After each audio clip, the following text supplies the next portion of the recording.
Good morning. It is October 24th. Is that right? 23rd. Good morning. It is October 23rd, and we are at Pebble Isle Marina in New Johnsonville, Tennessee. You know, that's what happens when you start looping. You don't know what day it is. You don't know where you are. That's the way it is some mornings, and I think I didn't get enough coffee. So anyway, I'm up here in the bridge, and look who I found. Yes. What's going on? Well, just checking the route here. This morning we had a little bit of smoke on the water that didn't turn into fog, and now it's totally clear. So we're gonna get out there and head down the river. We don't know if we're going to stay at a marina or anchor, so we're going to see how the day goes. We have reservations at a marina, Clifton Marina. However, we may cancel them and head down river and anchor, or actually upriver. We're heading south. The Tennessee River flows north in this area and empties into the Ohio River, but we will see what happens along the way. If we go to the marina, it's about 58 miles. If we go to the anchorage, it's about another 12 miles. So we'll just see what happens along the way, how the weather is, how we feel, and go from there. Haven't we changed a lot from when we started? We don't know what day it is. Well, Sam does. I didn't know where I was, and we don't know where we're going today. So yeah, I think we're getting more laid back. Well, we know where we're going. We're going upbound on the Tennessee River, southbound, and just see where the day takes us.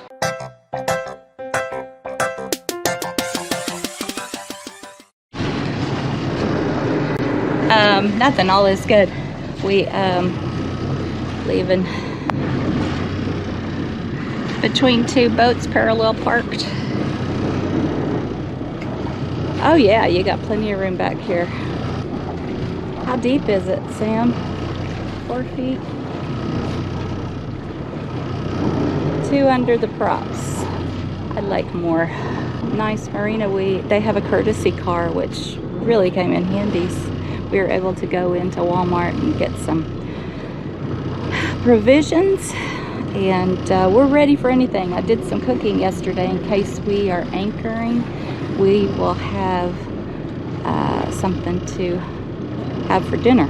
As Sam mentioned, this may or may not be a long day. We'll just have to wait and see.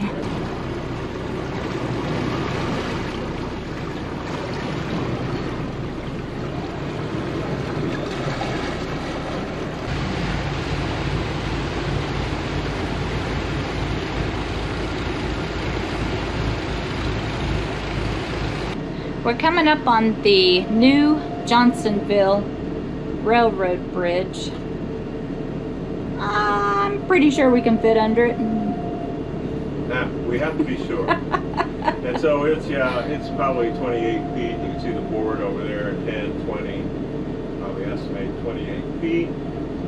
It's published at 25 feet when it's closed, and it is closed. And beyond that is a highway bridge. Yeah, when your boat sits up real high, you gotta watch bridges. Makes me nervous sometimes because we do sit up high, but when you go outside, we really have a lot of room up there. So I guess I shouldn't worry so much because, you know, I am traveling with a trained professional, so I don't have to worry about it. He's got it all under control. That is so cool. I wonder when it was built. It's old. It looks pretty old. It is rusty. And the clearance on this highway bridge looks to be a lot probably more. 65 feet or so. It seems like that's the normal when they make them. All right, now we got a tow up here, so let's call this tow. Debbie Graham, motor vessel, here's to us on your stern. Debbie Graham, back away. Yeah, looking for a pass. What works out best for you, Captain? Well, it don't matter, whatever looks good to you there, buddy. All All right, we'll take you on the one there. Sounds good. Yeah, All right, so Debbie Graham said, whatever works for you, we'll do it on the one rather than go around the outside of the turn there.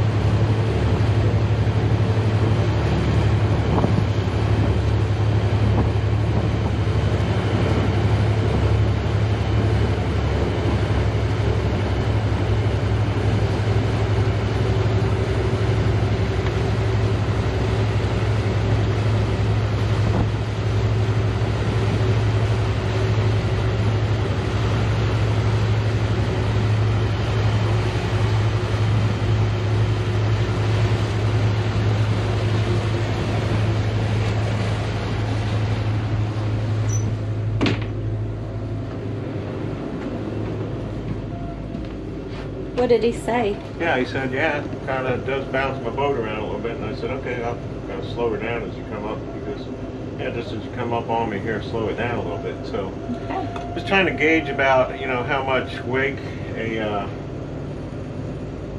boat can take. And here's to us, even, you know, at 9 miles an hour, puts out a pretty good wake. So, we just want to try to be courteous and respect the commercial traffic out here. So we slowed her down, and I'm happy with it.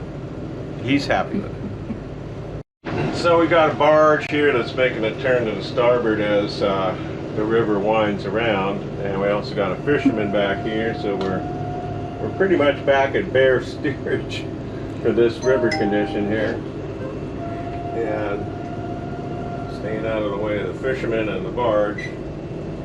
We're at mile marker 103.5 and off to the starboard side here. You can see the entrance to the Birdsong Creek area. And if you go up there about, I don't know, 3 or 4 miles, there's a marina up in there called the Birdsong Marina, which some loopers go to. It's not really convenient for us to stop there, nor do I want to go up there because it seems like it's a little shallow in there, especially at winter pool. But I think at summer pool it might be a nice place to go. Heard good things about the marina if you can get there. So mile 103.5 on the left descending bank of the Tennessee River. I don't know why some people don't like the rivers. I think it's the Mississippi and maybe the Illinois with all the bridges, but once you get off the Mississippi, everything is just beautiful. I know this video is not going to do justice, but the trees are turning red and orange and yellow, and it is quite stunningly beautiful and so peaceful. So don't let anybody talk you out of going down the rivers, because it is a joy, a blessing, and you might find the peace that you're looking for on that particular day. We've had a little shift in the weather. I don't know if you can see out front, raindrops. Just a bit of rain shower stuff there. Nothing to worry too much about. We got new wiper blades when the boat was doing all those repairs at Uncharted Services, and we do appreciate being able to see out the front now. Did you talk to this barge? Yes, I sure did. So? I suggested the one, and he said, bring her on by. Bring her on by. Sam starts talking like the tow captains whenever he's out here on the rivers, don't you? Yeah. The I-40 bridge going across the Tennessee River, mile marker about 116.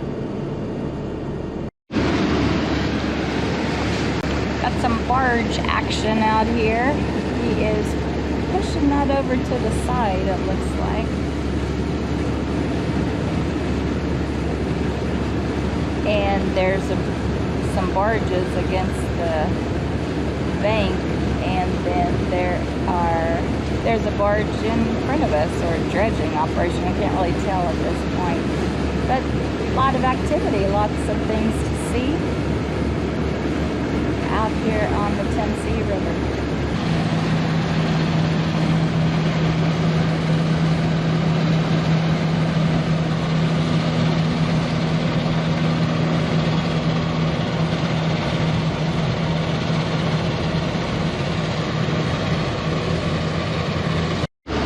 Well, we certainly have seen a lot of beautiful homes along the Tennessee River today.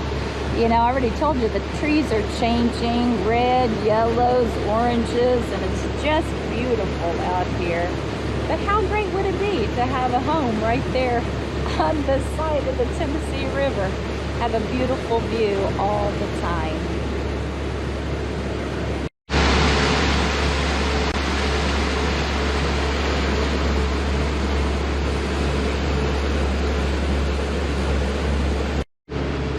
Well, the weather's been interesting today. We started with cold weather, and then it moved to cloudy and rainy. Oh, well, we started the morning with fog, so we left a little later. But then on down the road, it started sprinkling on us. And now, beautiful sunshine. So I guess every state says, if you don't like the weather, wait a minute and it'll change. Because that has certainly happened to us in Tennessee today.